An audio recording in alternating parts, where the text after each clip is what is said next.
Once you've found the article you want to use, the next step is to obviously read it.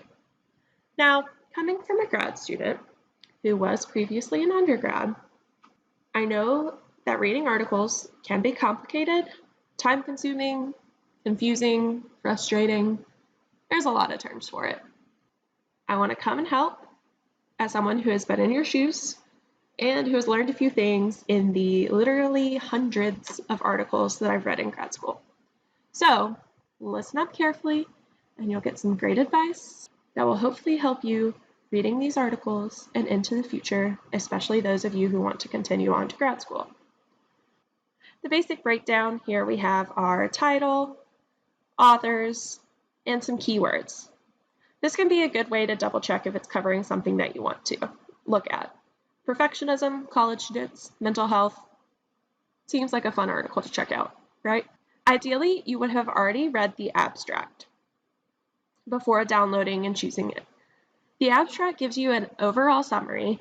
I'm sure you've seen abstracts before, but if you haven't, the abstract in usually 250 words or less is going to go over what they're looking at, why they're looking at it, what they did to look at it, and what their results were.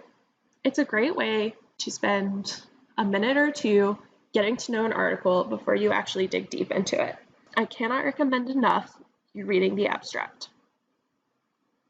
Next up is the introduction. This is another thing that I would read pretty more in depth. You can sometimes skip around on introductions, but for the purpose of this class, especially if it's a relatively short introduction, I would go ahead and read everything. Once you get to know the material a little better and know the constructs better, you can kind of start skipping around because you know what they're going to be citing, what they're going to be saying. But especially if it's a topic that you don't know as well, read the introduction.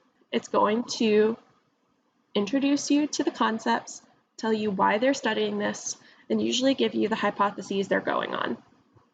Definitely read the introduction. As far as the method, you can look at this. I think it's really interesting, but I will say I don't think I really paid attention to the method in undergrad. What is interesting and what I think may be useful to you is the participants. So in this case, we have the sample is undergraduate students. The sample size is 410. They were mostly female, mostly white, and the average age was 18.9 years old. This may vary depending if you're looking at a qualitative, quantitative study, different sizes, different samples, but either way, it's going to be something interesting for you to look at. As far as the measures, you can read over these, especially if you're looking for Big Five. You might want to make sure that they're using a Big Five inventory. But what's important is these little top subsections: perfectionism, affective correlates, behavioral correlates, obsessive-compulsive behavior, things like that. Those are just the higher order things that you may want to pay attention to, maybe not, but it tells you what they're looking at. The procedure is another thing that may be good for you to look at.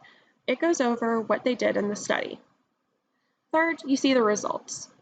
I would recommend not saying that a teacher is telling you to skip reading, but I would skip the results for now because there's a lot and it can be overwhelming. So if you want to skip it, I'm giving you permission to. So the last thing you really want to focus on is this discussion. The discussion should go over the results, but connect it better back to the hypotheses. So for now, until you get more familiar with research and what all of the terms mean that are in the results, I would focus on the discussion. The discussion will tell you your results, give you a high level, and tell you what you need to have learned from this study. The results usually also provide implications of the findings, limitations, and future directions, and sometimes will have a conclusion either before or after limitations and future directions. I would definitely pay attention to both the implications and limitations and future directions. As far as the implications, they tell you why it matters. And for the future directions, you can get some cool research ideas and know where future research is probably heading. That's it for reading the article. I hope this has helped and it helps you save time. This is it for reading the article. I hope this has helped you save time and hopefully not be as frustrated finding articles for your different assignments.